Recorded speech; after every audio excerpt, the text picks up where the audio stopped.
There's been a lot of talk lately that content creation is on easy mode. Once you pluck up the courage, there's that rush of enthusiasm. But the reality is that if you want to achieve anything, it takes a good amount of time, and that overwhelm kicks in. It's time to put some coping mechanisms into place. We need to recognize the things that energize us.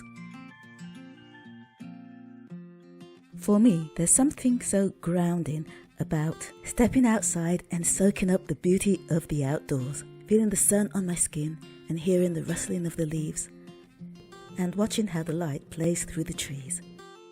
It's in these moments that I remind myself of how important it is to know who I am and what I need to do.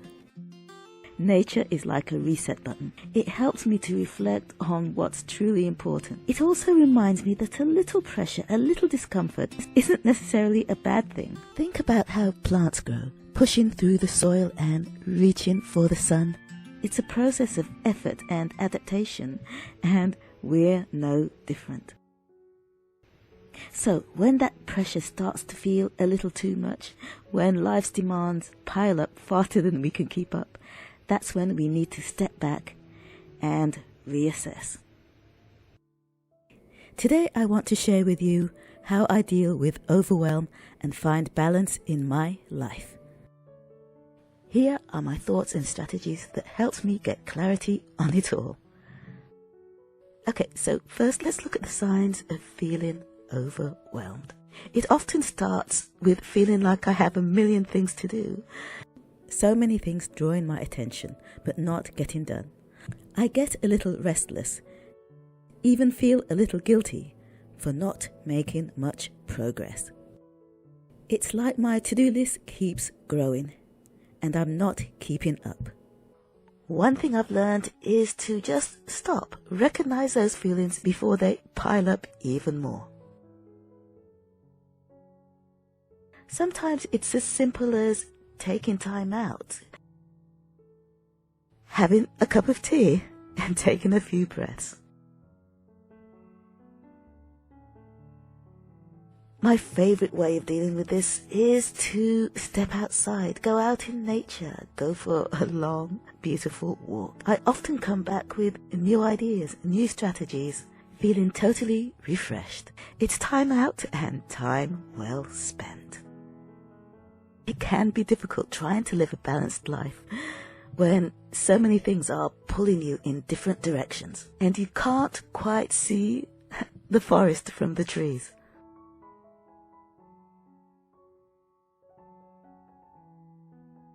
Okay, first things first. When you have a lot on your plate, the best thing to do is to break them down. Break them down into sizable pieces. Take them one step at a time. For me, having a bunch of art projects, videos, editing, personal projects, household chores and errands can easily feel paralyzing, so much so that little gets done. I like to grab a piece of paper or keep a notebook handy and make a list. There's something about writing things down on the piece of paper that makes them seem more tangible, more real, bringing things just one step closer to reality. Once these things are out of my head, I can start sorting. What can I do today? What can wait till tomorrow? What really needs my attention right now?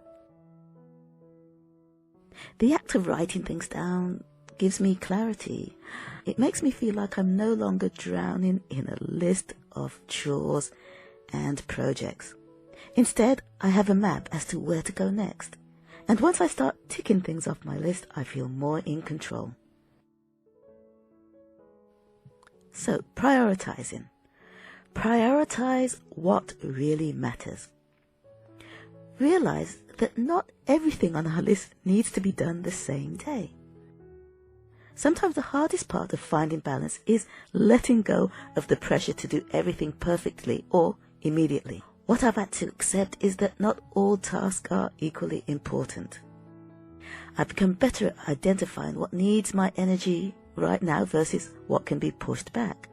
Sometimes ideas that were at the forefront become less important because there are more urgent things to do. For example, creating content for my YouTube channel is a big priority for me. But maybe doing a deep clean of my studio or doing a sort out of my wardrobe can wait till the weekend.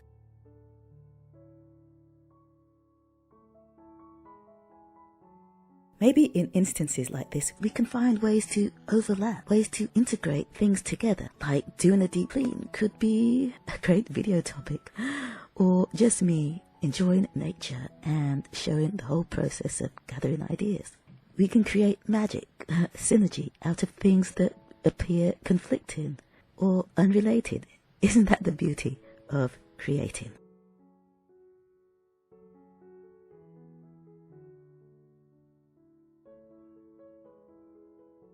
I used to say yes to a lot of things, whether it was taking extra work or agreeing to social plans when I really needed time to recharge.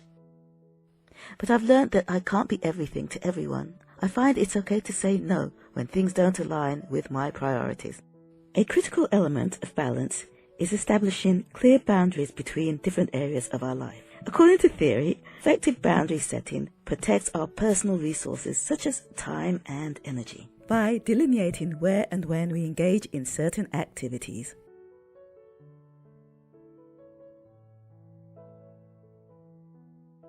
For example, setting a no-work time can help to separate our work and professional lives from interfering with our personal lives.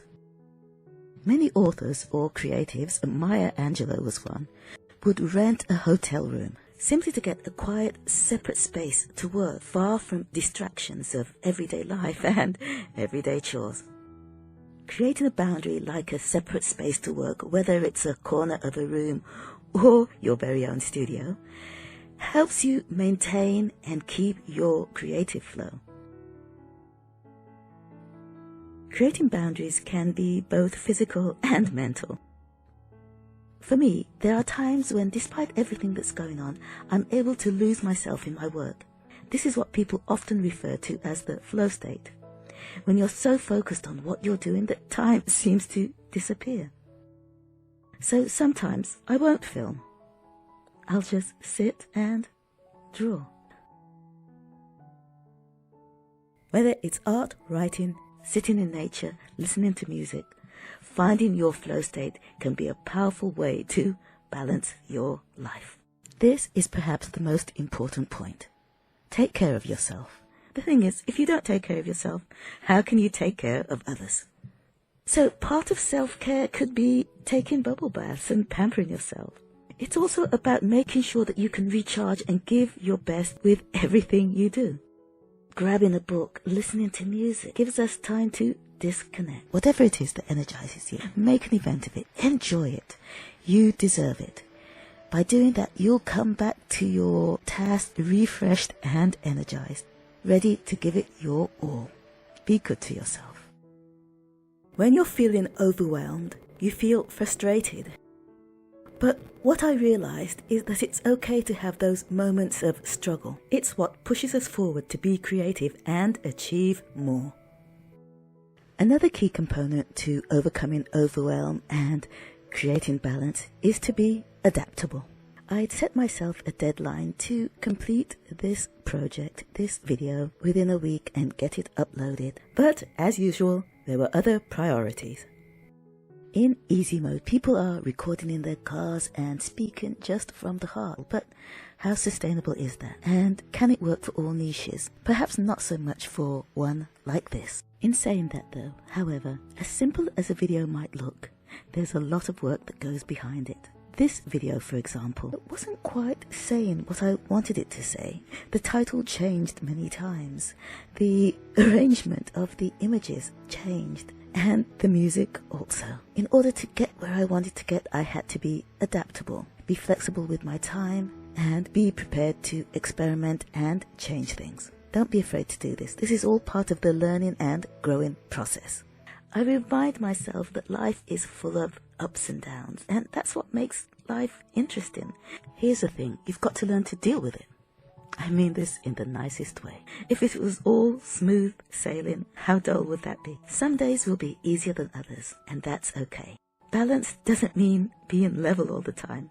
Scales tip and scales go back to equilibrium. Find joy in the challenges, because ironically, these challenges are what helps to push us forward. If anyone tells you that being a creator is easy, think again. Is it worth it? Absolutely. I hope some of these tips help you to find a little more balance in your own life. And if you enjoyed this video, please remember to share, like, comment. See you in the next one. Much love. Peace.